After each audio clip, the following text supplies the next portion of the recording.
Welcome to Juliet's Stories.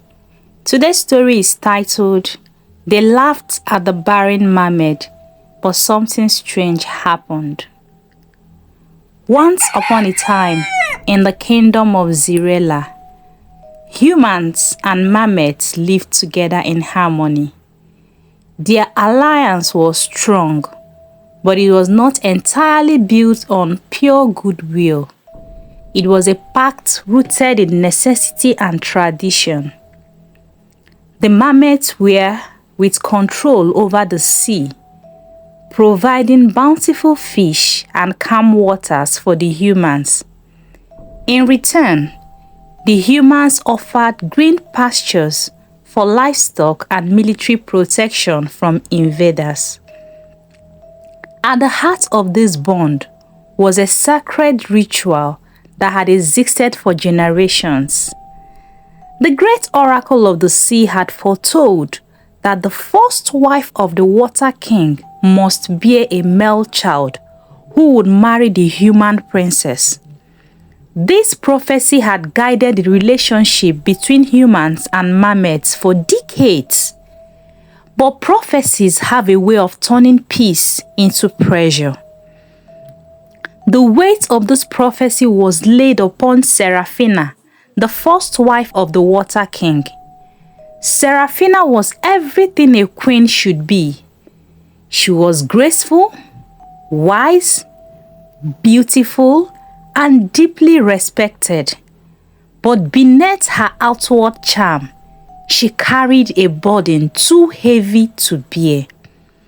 For years, she tried to conceive. She tried to conceive the prophesied child, but she failed.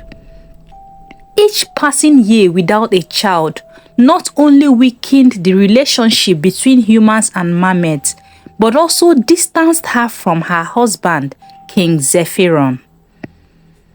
King Zephyron, once devoted to her, he grew cold and frustrated. Out of desperation, he took several wives, hoping for an heir. Seraphina watched helplessly as her co-wives bore children.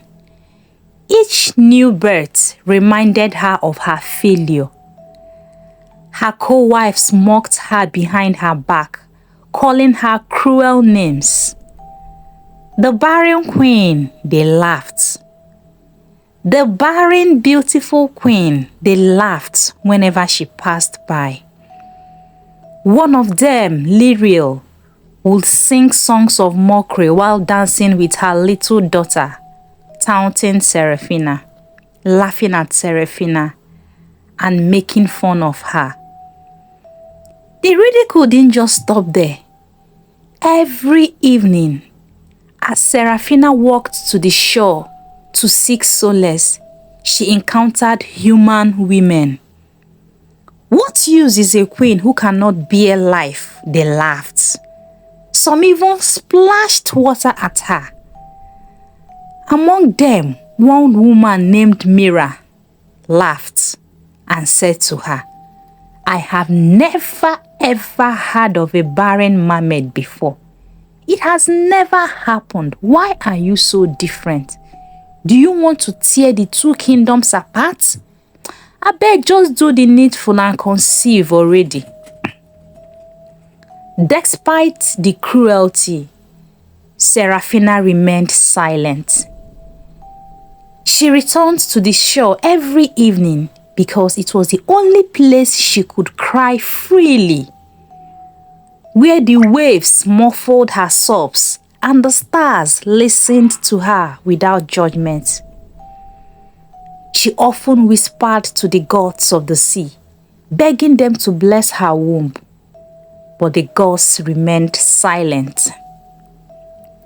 Meanwhile, in the human kingdom, Princess Elara prepared for her own fate in the prophecy. Unlike many in her kingdom, Elara was a compassionate soul.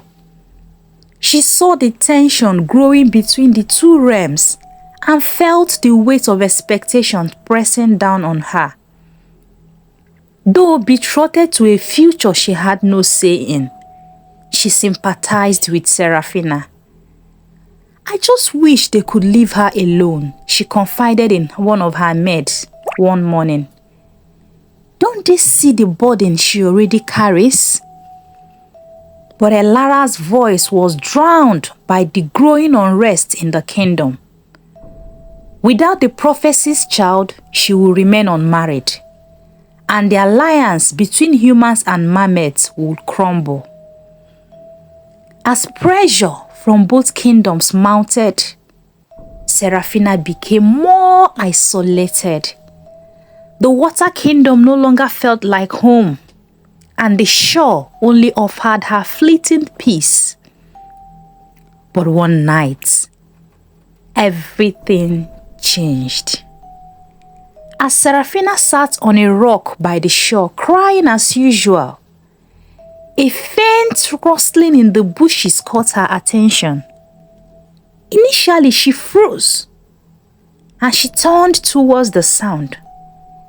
A man emerged, carrying a fishing net over his shoulder. He stopped when he saw her. "Who is that?" Serafina demanded. It's just me," the man stammered. "I didn't mean to intrude." The man was Rowan, a fisherman known in the village for his quiet nature. He had come to the shore late that night to escape his own sorrows and predicament. When he heard the cry, he couldn't stop himself from looking for the source. Serafina wanted to leave, but something in Rowan's eyes stopped her. Unlike others who mocked her, his gaze was kind. "Are you the one who cries here every evening?" Rowan asked. "Why do you weep?" Serafina hesitated. She wasn't sure if she could trust him, but something about his presence was comforting. "Because I'm broken, and the world will never let me forget it." Rowan lowered himself to the sand and set his net aside. "You are not broken," he said gently. "You are just carrying something too heavy for you." That night, Rowan spoke words of encouragement, and for the first time in a long time, Serafina felt understood. Over the next few nights, they met again and again. Rowan told her about his late wife, who had passed suddenly, leaving him to raise their young daughter, Lyra. He spoke of his struggles to provide for her and keep her safe. Serafina listened with a soft smile, and in turn, she shared her own pain, the ridicule, the pressure, and the prophecy's weight. One evening, Rowan brought Lyra with him. The little girl, just 6 years old, was looking at Serafina with wide and curious eyes.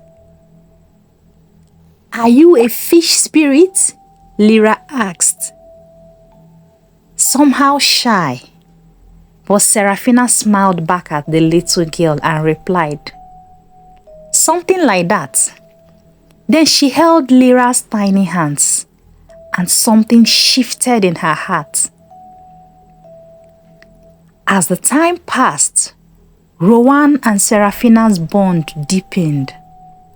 She no longer cared that she was married to the Water King. All she wanted was love, and Rowan gave her the peace she had always longed for. Then one fateful evening, Serafina surrendered to love. And for the first time in years, she felt truly cherished. But days turned into weeks, and she began to notice something strange. Her body was changing. She knew it could be pregnancy, but she dared not to let anybody know, but dared not also to get her hopes too high yet. The truth became undeniable. Serafina felt a mixture of fear and joy, realizing that she was pregnant.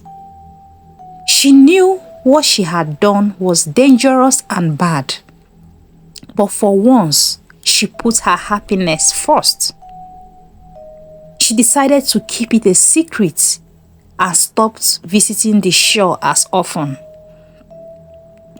But secrets have a way of revealing themselves. One of her co-wives, Isolde, had grown suspicious. She secretly followed Serafina one night and saw her embracing Rowan. Seeing her hands resting on her belly, Isolde smirked in satisfaction. She somehow overheard their discussion.